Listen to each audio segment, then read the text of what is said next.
Happy Friday, U's fans, and welcome to the weekend preview pod. It's been a busy week for the U's, an impressive victory against Championship opposition and a London Prem away day draw as a reward. But no new faces in the squad as we go into the weekend. Hello, I'm Jordan Warland, and helping me chew the fat on all of the above is my good friend and yours, Mr. Jack Swindlehurst. Hello, mate. Pleasure to be here. It's nice to be back on another Thursday/Friday review show. I heard the controversy with Julian's introductions, but yeah, I know we record it in this part of the week, and yeah, brilliant to be back, and yeah, off the back of a good victory. It's Friday, Swindle. What you meant to say is Happy Friday, Jordan. But we'll move on. Friday, not Fridays, as we found out before we hit record. Right, yeah, no, good to see you, mate. You made it for the pod. Yeah, I always make it for the pod, mate. I was never in doubt. Well, the only reason I was questioning it is because I know you're walking from one part of town to the other, and I'm intrigued. Which way did you go? I've started always doing the route down the river over Stourbridge Common and over Little Ditton Meadows. It's lovely. Not to reveal where I live to the millions of listeners that we have, but in the general areas of area of the stadium. I didn't want to reveal that where your mum lives and where you live, but bear with me. I wanted to work out where you're walking from. If you're walking along the river, just wondered if you went near Ferry Path at all. Yeah, no, I did. I really just realised halfway through explaining where I basically live that this could have been a nice segue. Yeah, I did. I came up Ferry Path over the Green Bridge, and there seems to be a nice establishment on the left, number 1 Ferry Path. There's a terrific establishment there. An old one, but a good one. The Old Spring, our partners and sponsors for this season. And what better time than on a Friday to remind you that as a UTAS listener and a Cambridge United fan, they have some right deals for you. Match day, so it's match day on Saturday. There's a meal deal before every home or away game. It's £15, and there's a couple of different meal options there: burger, fish and chips, skepasti, which I'm still meant to try. That comes with a beer.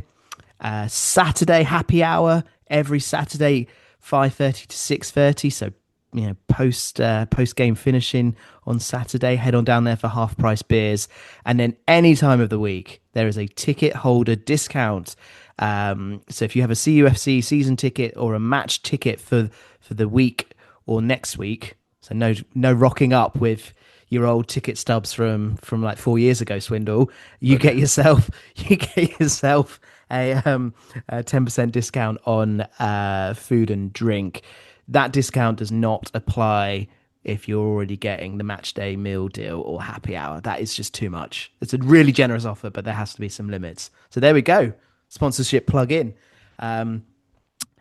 We have much to discuss today, Swindle, starting with a good victory on Tuesday night. League Cup, the Carabao round 2 at home to Charlton, a 3-1 victory for the U's. We were talking, I can't remember if it was during the game or post game. I think it was post game, and you mentioned something along the lines of, why do we always play so well midweek? I did exactly say that. It was during the game as we were chatting away and comparing notes about the game. But yeah, it's a bit Jekyll and Hyde from Cambridge at the moment, and that might be a bit extreme, but it is just nice to see that United do have the ability to kind of open up and play some nice football, and it's important that we do it in the league. And that, there's been some up and down moments already in the league, but it's very pleasant to see through to the third round, playing good football against a pretty good team, and coming out looking pretty good. So there's certainly a lot of positives to take from it, and it's one of those that if you can get a little run together in this cup and kind of replicate that in the league, then it's definitely worth a while. We're famously not good midweeks if you look at the history, if you look at the results. But you made a good point. Actually, that is back-to-back midweek victories. Admittedly, one's cup, one's league. We had a question come in on X as well, asking exactly that. When was the last time we won back-to-back midweeks? No idea is my answer to that. What made Tuesday so good for you though then, Swindle, in your opinion? Well, it was nice to see we didn't just kind of, grind our way to a 3-1 victory. We played some absolutely brilliant football. There were some passages of play that looked like a team who could play, and it kind of showed that there's creativity in this team. I think we've we've been speaking a lot in the build up to the season and as the season starts that we might be lacking in a little bit of creativity and a bit of kind of forward impetus. But there are many things that are going to come later in the running order that kind of play to our strengths a little bit. We've spread the goals out, and there's just been some brilliant kind of play within that game. I think we were playing against a weakened Charlton side, but they're no mugs, and there was some established players in there too, and some young players who are obviously very good making their debuts. So United could have well have been turned over by that team, and it be something that we just kind of ticked off and moved on. So there was a lot to be really positive about. Some people who hadn't had minutes or hadn't necessarily performed played well as well. So it was nice to see, and I think all round it was actually a very kind of marking good performance really. Yeah, what I liked, Swindle, was I thought it was a good performance for the majority of the game. And Neil Harris keeps talking about the consistency and the 90-minute consistency. I think that arguably is probably one of the games that's closer to that. A poor goal to concede, and I was a little bit worried about how we'd respond to that. But second half I thought was really strong and sort of nullified any sort of potential for them coming back in. And it felt like we were consistently good for almost the entire 90 minutes. And some impressive performances which we'll touch on in a second. But I think the main thing I've taken from Tuesday is just one, what a stark contrast it was to the Bristol Rovers game, especially the first half. And arguably the second half with the fact that we've been able to finish some chances, and just sort of adds into that that narrative that it's quite hard to judge a team this early in the season, because it's you said Jekyll and Hyde I think a second ago. That's exactly how it feels. So good to see a response from Saturday as well. Should we touch on some of the match action? Absolutely. And I think the first goal is a brilliant place to start.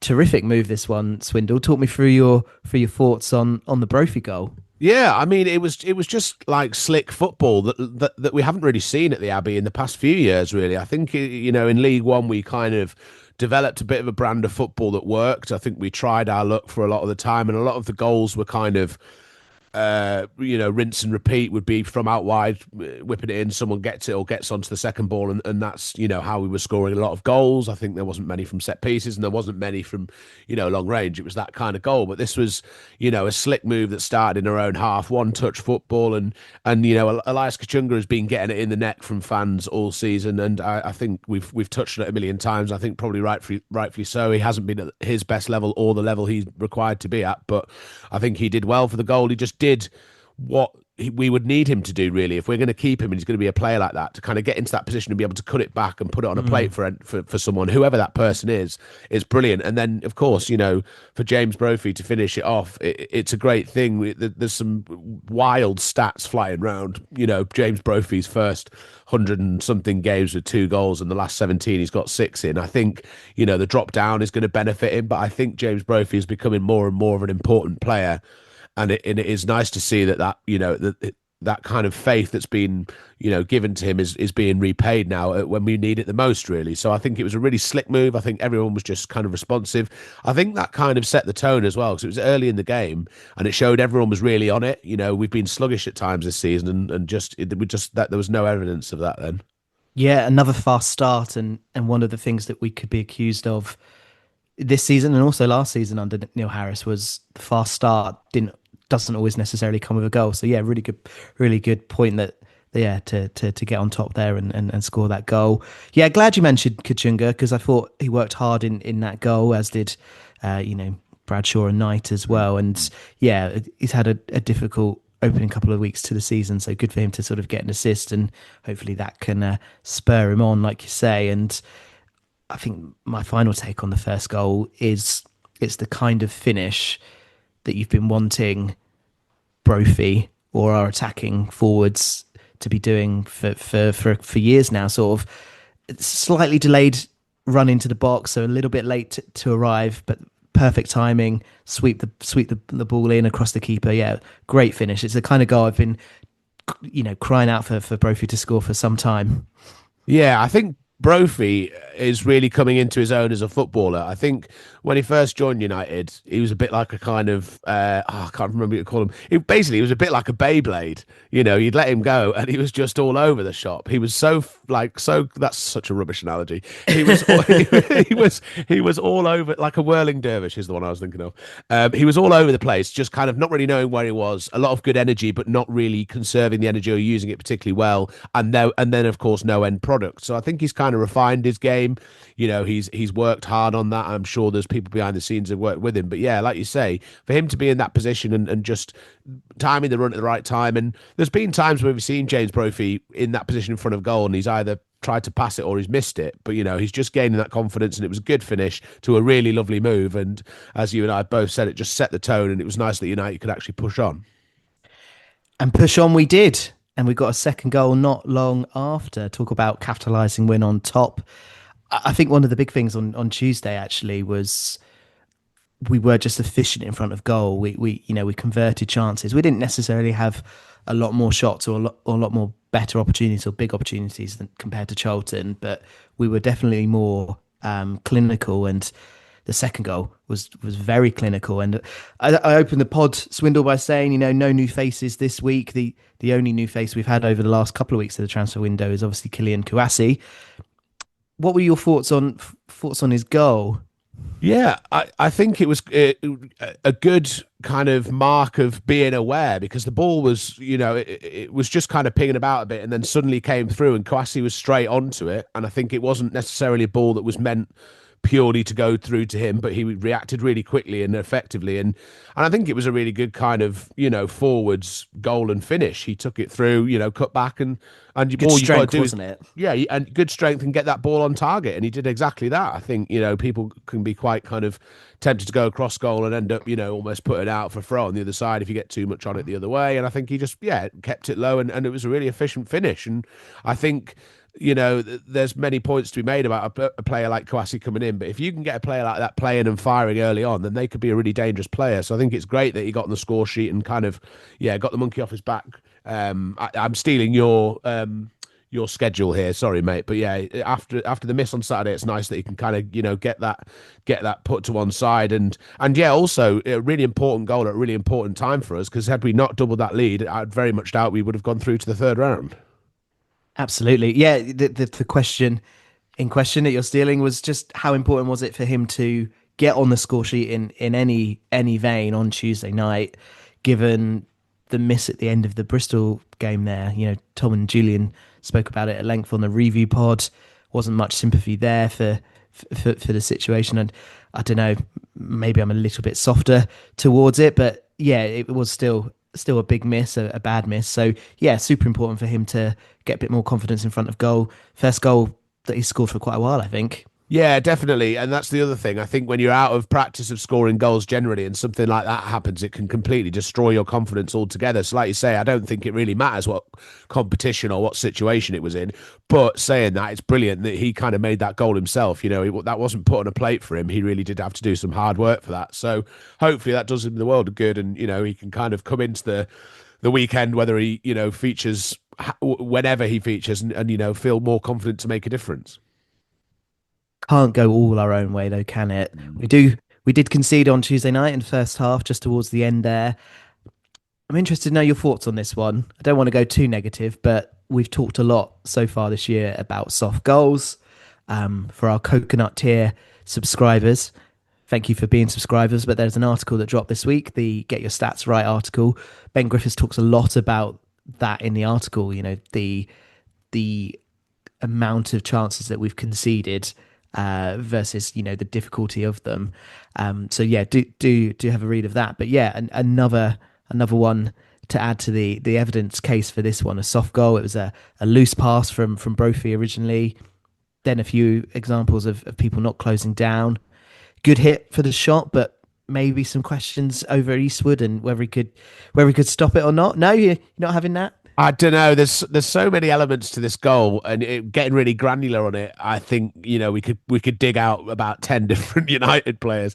I think in the first instance, I think Brophy the idea might be right in a situation, but when you've got a player running away from you and you're trying to pass it into their feet, you're on a hide into nothing. I think Brophy really should be playing that up into a channel up the right hand side, not trying to be so cute, because he's almost played it behind the player, and we brought ourselves straight back into trouble. I feel for Brophy because generally had a good game, he's had a good season, but there have been a couple of instances of passes going astray. So so we need to So we need to make sure we nip that in the bud before it starts happening again and again. I do think there are times where we can just get in that position and lump it and send someone to chase it rather than trying to pass it out, especially when we're about to blow the half-time whistle. I think we would much rather be going in 2-0 up, and than trying to look for an unlikely third. So I think in hindsight it would be brilliant.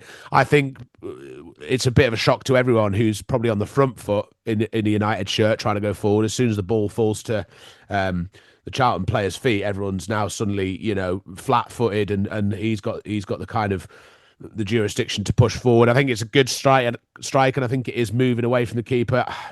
I don't want to dig Eastwood out too much, but it does seems like he kind of gets there, and then almost like it just goes through his hands really. So it's a shame, but I don't think we need to make too much of an issue about a keeper not saving a strike like that. I think it's more worrying, if he's flapping at crosses and there's repeated mistakes. So I don't think we need to overanalyze goalkeeping too much on that one. But I think there's many opportunities for our team to stop that before it got past him. Changes the team talk for both managers, doesn't it? Conceding so close to halftime there. And then if I'm honest, I kind of sort of was a little bit fearful of the second half. I thought maybe that might swing the momentum and the pendulum towards Charlton. It didn't, and I think credit to United for sort of, keeping their performance levels, keeping their identity. That's the reason that it didn't sort of swing back Charlton's way. I know they, Nathan Jones, they made a lot of changes, didn't they? At half time, but then also early in the second half again. So the encounter in the second half became a little bit, dare I say, more pre-season-y. You were getting sort of younger Charlton players coming on. However, United dealt well with it, and you can only beat what's in front of you. I think we controlled the second half for the most parts and scored a good third goal.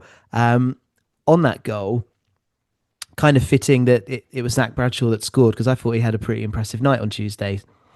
Yeah, massively. I think it's going to give headaches to certain people about selection and stuff, but it was good to see, and quite a refreshing kind of post-match interview as well from Bradshaw, kind of summing up how he that made him feel, and how it's not quite gone to how he would have wanted it to go so far. But yeah, I'm impressed. I'm impressed with his performance there, and I think, to be honest, the second half was so disjointed. It played into our hands perfectly. I think Charlton, they could have probably managed that game a bit better in that second half and made Cambridge's life a bit harder. But it doesn't matter, as you say, you play the team in front of you, and I think the goal was a kind of scrappy one. I think a lot of people thought the ball had gone in before Bradshaw got the final touch, but he certainly made sure. And yeah, that's just a finish that will drop to you, and anyone in the ground is going to finish that. But it's great that he got his foot to it and got that. And yeah, credit to him, because it was a good performance.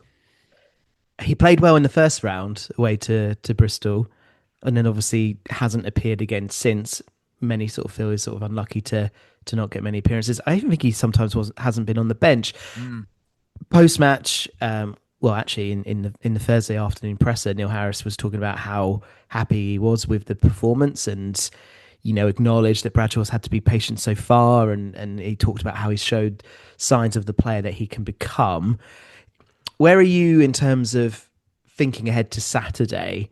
Has Bradshaw done enough over both those games to warrant a start, especially as we're going to be playing a team in Newport who are probably going to come, try and sit deep and not have much of the ball, and going to take more to break them down? Would you be more inclined to give Bradshaw a start on Saturday, knowing that he's got the attacking elements that perhaps Purrington doesn't have? I think I certainly would be. I think I'm very much Team Bradshaw. I'm still to be convinced by Purrington, and I think that Saturday would be a good option. I think we've got a 46 game season already with more games in, than we might have had previously. And we've got the whole Virtu stuff and, FA Cup, and there'll be games postponed. And I think actually it's quite a good idea in this instance when we've not hit the ground running this season where we're, building loads of momentum, but we're playing well enough. But I think whilst you don't want to chop and change for the sake of it, I think it could be quite a shrewd move to bring Bradshaw in, as you say, with a bit more attacking nous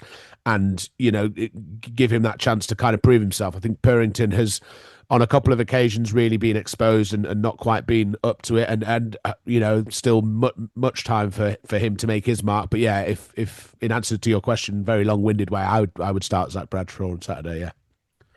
We'll touch on our lineup predictions later in the pod. Before we move on, we've got to talk about the fact that we got a rarity in that we got a decent third round draw away to Fulham, date TBC. How are you feeling about this one? It's exciting to go down to London for a Prem away day. Yeah, really excited, especially as it got later and later into that draw, and I was convinced we were going to get someone like Port Vale or Wigan. I was really quite sad, and I thought it would be another home draw. And then, yeah, we were last in the pot, and away to Fulham, Craven Cottage, not a ground that loads of, especially younger Hughes fans, will have been to.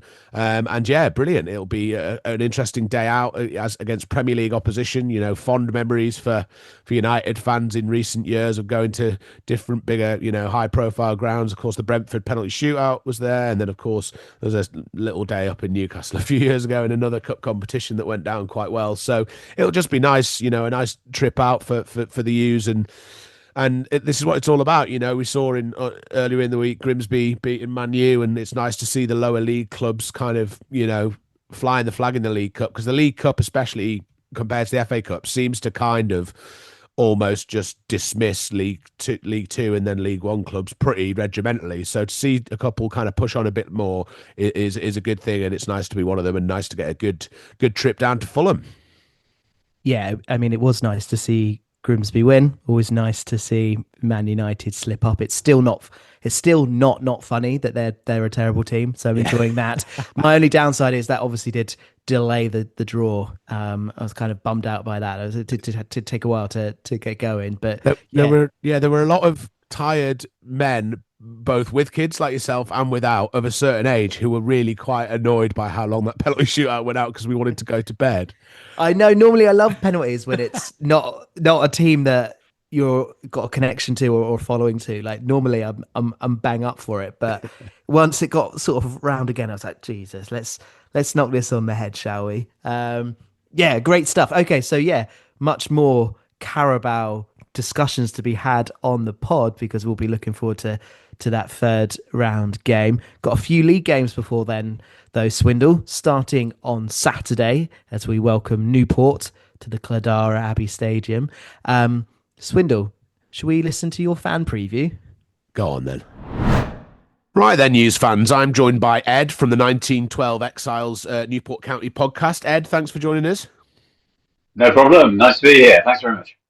So yeah, quite a long recent history of Cambridge United and Newport in recent years. We seem to have played each other a lot. How have things been for you during the summer, and signings made, and how did the pre-season go? Yeah, it's been another sort of funny old summer for Newport County. I mean, we were the worst side in the fourth division to not get relegated last year. We finished on a run of, I think it was 8 straight defeats. So we went into the summer feeling pretty low. Unsurprisingly, we said farewell to head coach Nelson Jardim, and we appointed in his place David Hughes, a former youth team coach at Manchester United, amongst others. And the feeling was we needed to spend the summer adding to the squad of relatively inexperienced players who we had last season, and bringing in, a couple of wise, experienced heads, partly to replace some of the out-of-contract players who left, but also, like I say, to give us that sort of ballast that we were lacking. And on that basis, it's been a kind of moderately successful summer, I suppose. The kind of marquee signing was Matt Smith, not Doctor Who, but the former Cymru international central midfielder. That was a big, important signing for us. And then there've been, other key players who've come in positions that I'll perhaps come on to. but basically, the feeling is we have got a nucleus of experience in the squad, and that the youngsters we signed last summer have now got an extra 12 months on the clock. But it's going to be another tough season.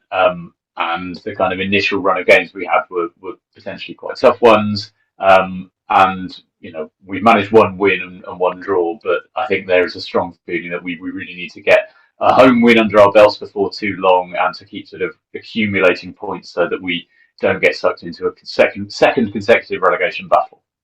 Yeah, pretty well surmised there. Looking at the start of your season, obviously you've referred to that one win, which came early in the campaign away at Crawley Town. You said it's going to be a tough one. Is the aim really this season to try and stay up?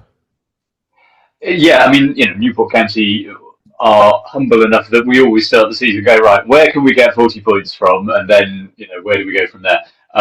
I think we should also be aiming to do better than we did last season. Not difficult. Like I say, we were 22nd in the whole of the league last year.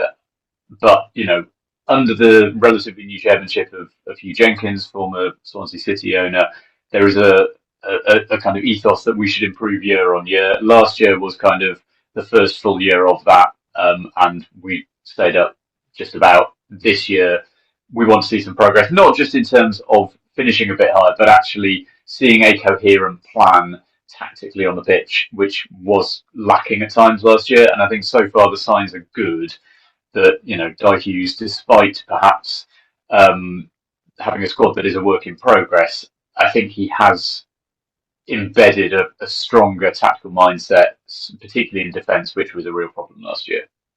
Yeah, absolutely. If you look at the last three games have all been defeats in League Two for you, but all by only one goal. Is there a sense that, Newport are going to be the type of team that are going to be hard to beat this year, and that's kind of your a good playing style for you, and you look to games like maybe against teams like us for where you can get points from?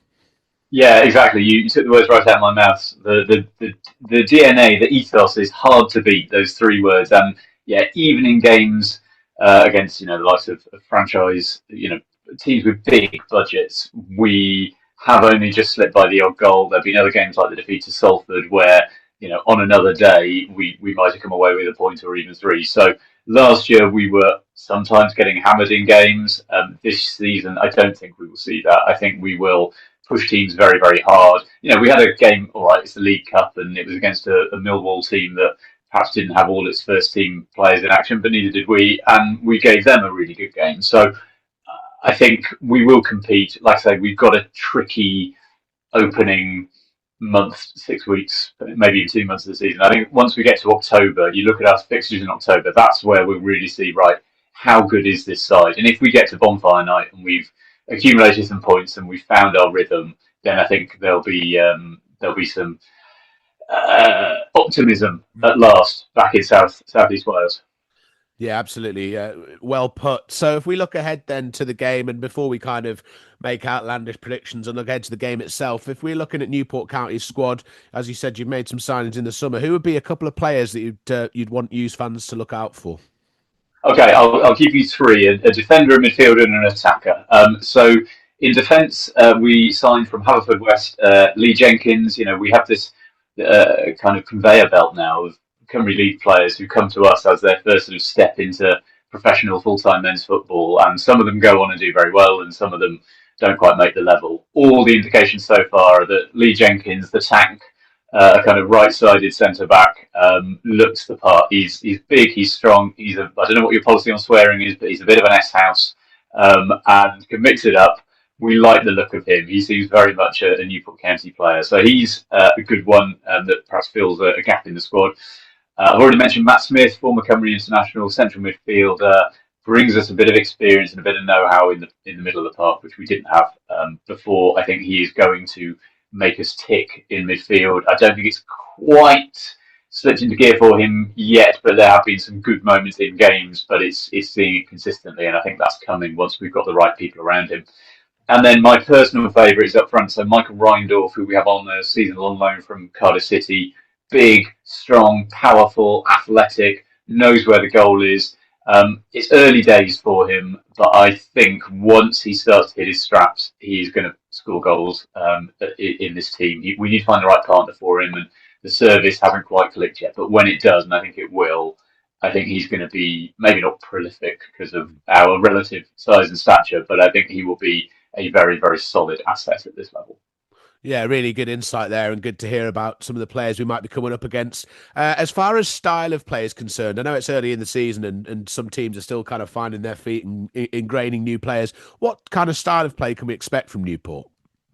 For the most part, we've been pretty direct. There have been games where we tried something different. Against Salford, we were playing out from the back and doing these kind of funky goal kicks that Premier League sides try of, the centre half play against the goalkeeper, and all our hearts are in our mouths. But I think we probably, that was an experiment we won't persist with.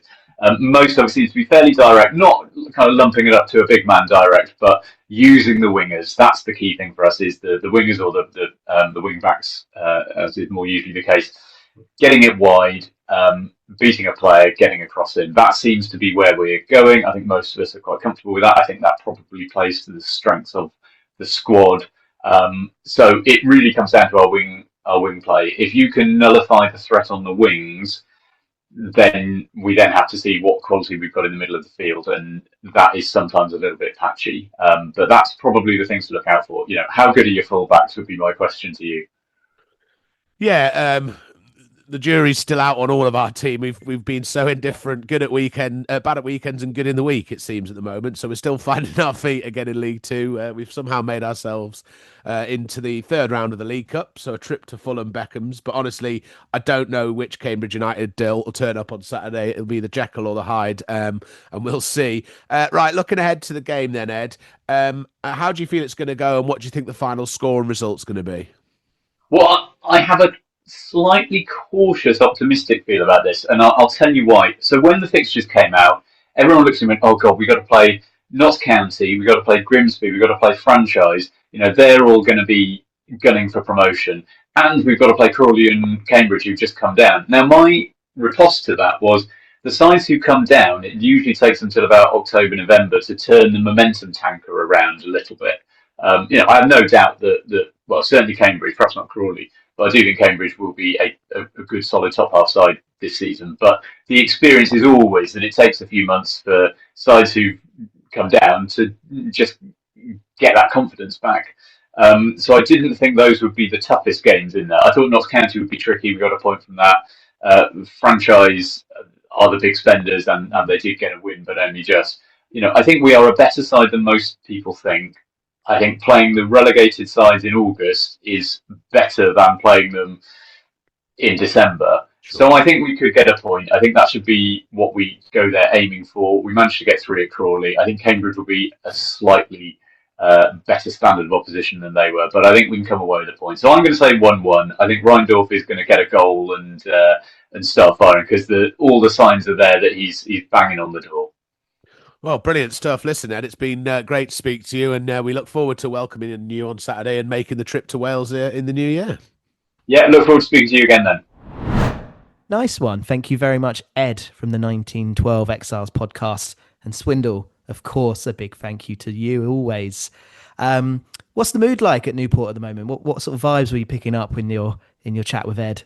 It's a bit of a funny one. It's been a really difficult start to the season for them, and I feel like they are kind of similar to us in that they've had a couple of difficult seasons previously. Obviously, they've just about survived, but they were the worst team in the Football League last year that didn't get relegated, and I think they very much feel like they're kind of going to be there or thereabouts this season. And I think it's been a tough start for them. They picked up an early victory in the season, but then 3 losses on the bounce in the league, and a loss in the cup. And I feel like they are starting to realise the kind of gravity of where they're at, and I think they know that there's some strong teams come up and strong teams come down, and I think they really are quite keen to get I think they think their October is a bit more manageable and likely to get points from, and I think they're quite keen on getting that, because if not, they could get feel a bit adrift after a bit if it goes badly for them. So I think it's kind of tentative, and a little bit kind of up in the air for them. I don't think their summer was as lucrative as they might have thought, and Ed spoke about kind of picking out a couple of their players, and one of them, Michael Reindorf, who was a striker who he picked out as their kind of danger man, and going to be one who kind of gets all the goals this season. Only has 21 appearances in his career and 2 goals. So it's an interesting one, and it's one of those that might take a bit of time to build, and they might still bring some people through the door. Yeah, they've lost their past 4 in all competitions, but only by 1 goal, I believe. When you hear that stat, does it make you think it's going to be another Cheltenham Harrogate afternoon?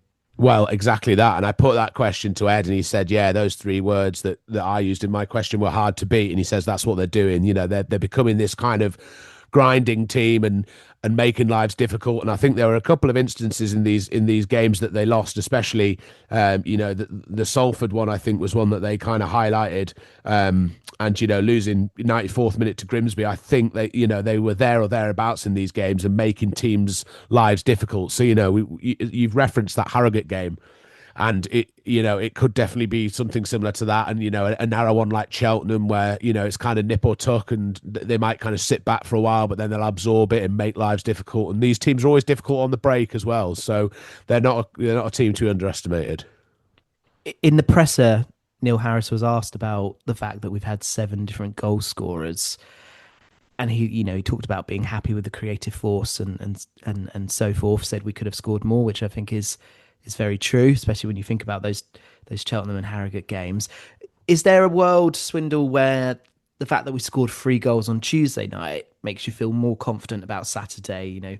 Maybe we're sort of getting a little bit more clinical, starting to find our rhythm a little bit more. Yeah, 100%. I think you can't argue with that. I think the first goal fills you with so much kind of hope because of how we scored it. There was clinical play there. We might not be able to do that against Newport's, but we're going to be able to replicate that again this season.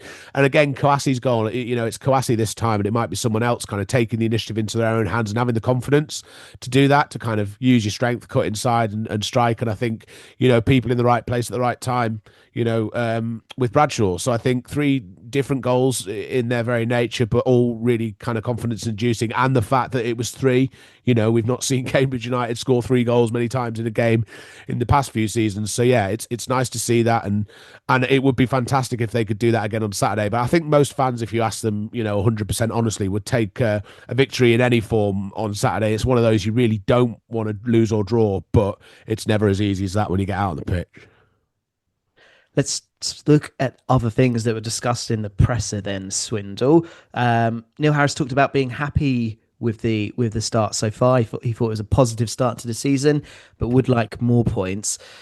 I mean, I know it's an obvious thing it's an obvious question to say, would you like more points too, Swindle? But I'm not going to ask it. Instead, I'm going to say, well, where is your head at in regards to the fact that we've got 7 points? Are you happy with that? Do you think that's sort of tracking well for the outlook for the season, or do you think actually we're sort of underperforming a little bit and actually 7 is not a representative total for where we should be? Trying to do some little quick maths, because I think we definitely shouldn't have lost the Swindon game, regardless of kind of circumstance or anything else. We threw that game away, so very frustrating to not get anything from that game. At least a point. But then again, you look at a team. You look at Colchester away on a Tuesday night, and we come away and win that game. I'm very annoyed about Harrogate. I'd say Harrogate's probably the most annoying game, maybe even more than Swindon. I think we were so on top of that for so long, and then just had no kind of depth in the second half to go through and get it. I think, to be honest, I think 9 points would be more of a reflection of where we are. I don't think we deserve loads more than that, and I think 7 is a bit too few for this point in the season for a newly relegated side who have promotion hopes. But come back to me at 5:30 on Saturday, and if we've thumped Newport 4-0 and sorted the goal difference out, and we're suddenly on 10, then things look a bit more rosy. But it just puts more pressure immediately on games like Saturday when you're only on 7 points at this point in the season. So I think really we should be on a couple more or even double figures by now. Yeah, I think we're underperforming points wise compared to what we've seen on the pitch. I think I'd be feeling a lot more confident about the season if we were on, say, 9 points, and I think that would be a fair tally as well. 9 would be what, just inside the playoffs. So yeah, we're not a million miles away. Got a couple of presentable league fixtures coming up. Obviously Newport that we've just been talking about, and Oldham afterwards. So perhaps a rosier picture after those. Elsewhere in the press of Swindle, no fresh injuries, which is good to hear. He was asked about the transfer window. Obviously, we're getting close to that closing. He was asked about his gut feeling about how busy we would be, and he was obviously trying to keep his cards close to his chest, talking about how he would like the club to be busy. He can think of a couple of positions that can be improved on, and he mentioned both team and squad there. So interesting, that sort of comparison. I think that he thinks there are still people that could come in and and take a first team position. He thinks we will do something, but is not sure how many. How do you reckon the next couple of days in the transfer window are going to pan out for us? Do you think we'll sign anyone, firstly? Well, I'm not sure we will. I feel like we've been here before many, many times, and it's a little bit kind of soul destroyed to hear a manager. I know they can't come out and say definites and stuff unless it's absolutely across the line, but I feel like that feels a bit like you're kind of sitting on the fence or not really kind of committing to anything. I don't think that kind of fills me with confidence that we're going to get a massive name through the door or someone that's going to kind of change our season. But, as you say, we might get a kind of squad player through, or, we might get someone more kind of, serious through the door. But I do feel like we've kind of been here, and it feels a little bit like we've probably done the majority of our business now. He was asked right at the start of the presser about how he's feeling and how close to being a kind of full complement we are, and he said, to be honest, I have no idea. And that was a very throwaway question for a start of a press conference, so the answering it like that is no surprise. But I don't feel like we're making noises like we're going to bring loads of people in the next 48 hours, I'm afraid. And I think, we're going to have to make do with what we've got and hope, that the injuries that are, that are already there come back and hit the ground running and don't get injured again. And yeah, I feel like we've been here many seasons before. It's a kind of recurring problem with Cambridge United that we don't seem to be big enough hitters in the transfer market, regardless of what league we're in. And yeah, it's frustrating and a little bit deflating, but trying to, maintain the positivity around everything positive that's happening. I wonder if there's more going on than we know. I wonder if they need to get some outs out before we can bring some people in. Mix that in with the fact that Lofty didn't get any minutes on Tuesday when you're sort of 2 goals up against a kids team. I wonder if there's something there. Yeah, it's kind of hard to know if that is because of that or if it's because he was sick in the game before and they want to bring him in and start him on Saturday against Newport. It's impossible to know. You think Appere would be the player, but stranger things have happened. But yeah, you might well be right that we might be seeing him kind of go somewhere. We can only surmise so much about these things, but yeah, I think you may be right that someone might need to leave before we get someone in, but hopefully that's already, those wheels are already in motion if that is the case, because we've been here before where we get to a point and everything's so late that, time seems to run out for us.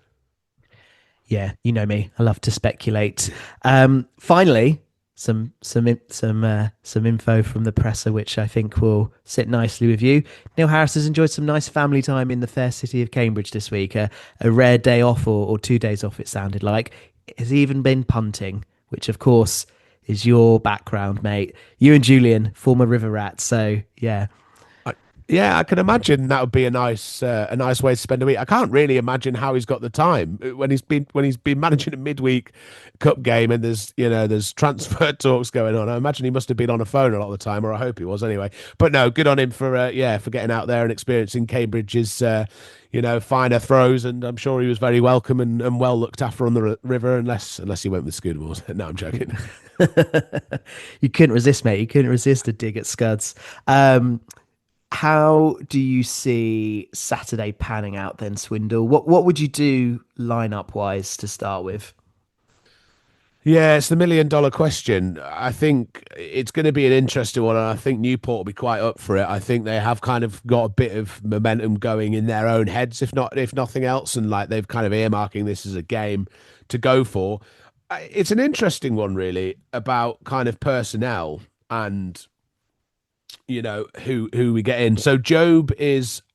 We got confirmation that Job was out for the Charlton game, but is back for the weekend. Do you know what wasn't mentioned in the presser, was it? No, But yeah, he was suspended for one game, and it was Tuesday night, so cool, he brilliant. is available if you want him. I want to bring him back in. Yes, 100%. Bring Job in. I mean, it's interesting with a kind of four four two as it shows up on paper. But I don't know. Do you bring kind of Kouassi out and put Ben Knight as like a number 10 and you'd play the three that we've been playing, and a bit more of kind of McLaughlin and somebody else deeper in midfield? I think some people were surprised to see Pelly starting last night. How did you feel about that? I was I don't know if I was surprised. I think not too happy is probably a better Yeah, way of describing yeah. it. Obviously sort of managing his minutes and sort of getting him up to speed. You look at this game and you think your Pelly Ruddocks, your Apres, people like that, you don't want them in there at all. You want to keep them sort of wrapped up and ready to go for Saturday. But I think the minutes would definitely have helped him. I'm not sure if I'd start him on Saturday. I No, think I think I'm want, sticking with McLaughlin and Ball yeah. as a sitting two. Know that you can bring Ruddock on later in the game. I'd probably have that front four of Knight, Kai Brophy, Apre that he sort of has been Mm. trusting for most of the season, especially the home games. And then yeah, back four, same as yourself. I'd bring Joe back in, and then I think Watts, Bennett, Perrington, and Eastwood get the nod. I know obviously we spoke about Bradshaw earlier in the pod, but I've just got a feeling that Perrington is Harris's preferred choice, and he likes to keep it sort of solid at the back, and Perrington sort of fits that mold. Yeah, I think Don Ball could be just a big player to bring back in for Saturday's game and kind of run that midfield. So hopefully that's kind of that all goes to plan. And if Cambridge United apply themselves anything like they did on Wednesday, on Tuesday night, then definitely they'll be absolutely they should be absolutely big enough to beat Newport County. But Newport will be up for it, and Cambridge United can't afford to do what we did against Harrogate. That's the thing. We really need to take our chances when we get them, and try and put a team to bed if we get those chances. Have you got a score in your head, Swindle? Any idea? Any idea about how it's going to land? I I can think start. I'm going to go for it. Go for it. I was I going to think say it might I go can on. I've start. got it. I'm going to do it. I'm going to be I'm going to confident. I'm going to say 3-1. Well, I'm going to say 2-1. I'm going to say Cambridge go 2-0 up, and then Newport get one back, and it's a horrible end to the game. Interesting. I've gone 3-1. I think we're just due a comfortable afternoon, score a game, and then sort of game basically put to bed. Okay, so yeah, both going for wins. So looking forward to see how well that ages. A couple of things before we end the pod. I think we've been pretty good on UTAS so far this season, and not sort of reminiscing on our time when we were in League Two last. But I'm gonna break with that tradition now and talk about the fact that the last time we played Newport at home, October 2020. Do you remember it, Swindle? I remember. Yeah, I remember the rain. It's the yeah. I think it was what 2-1 victory, Paul Mullin double. But yeah, the rain is all that I can remember from that. The beautiful all white kit, sort of. I think it was to mark like the kit they had in the 70s, wasn't it? Being back in the football league, that everyone was just see through, and you could all see like their training sort of vests on underneath. And I just remember Ian Darla sort of trying to sweep rain off at half time whilst watching at home on iFollow. It was biblical in every sense, and of course Scott Twine was scored in that game again. He was a bit of a nightmare for teams who played Newport at that time. But yeah, it was most famous for the rain, and those were the Paul Mullin days. Those were the COVID days. A lot's changed since then. The COVID days is a good way to sort of summarize Newport's manager at the time. His post-match comments, Mike Flynn said, "The conditions were terrible, especially second half. If it wasn't such a long journey, I would have been all over them to call the game off." I think that just sort of sums up what the footballing world was like at the time, and sort of not knowing what's going to happen to the season or next week or next fixture. So you just think, God, just get it played, just get it done, and yeah, move on to the next one. Right. Final bit of discussion points, Swindle. I don't know if you know this, but Saturday's game is the Junior U's takeover game. Lots of Junior U's doing lots of different roles around the club.